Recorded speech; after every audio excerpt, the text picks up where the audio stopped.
Yeah, so Fairbairn argues that beneath all forms of dysfunction, one finds an attachment to the rejecting mother.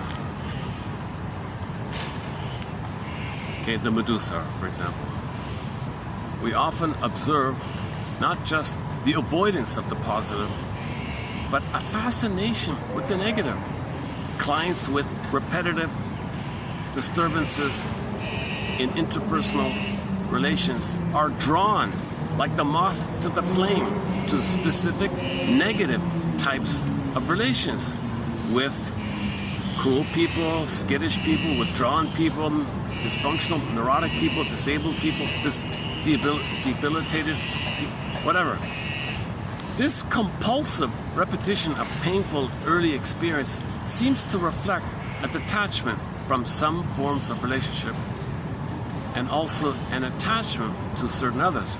The masochistic character seeks mistreatment, back to burglar here, partially because the rejection imparts a fantasy of connection with the depressed or schizoid, immature parent, whatever.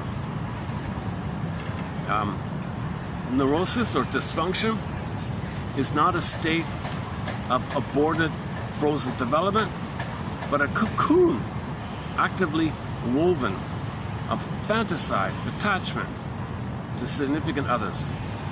Beneath the seemingly passive detachment is often a secret attachment, largely unconscious, but experienced as necessary and life-saving. This is a both and. This is just a jargon here. This is a both and. Of course, there's arrested development. He's arrested, fixated in this cocoon thing. It's the same idea. He's saying the same thing. I don't see why. If you're frozen, if the child's clutching to mother's apron strings, he's frozen there.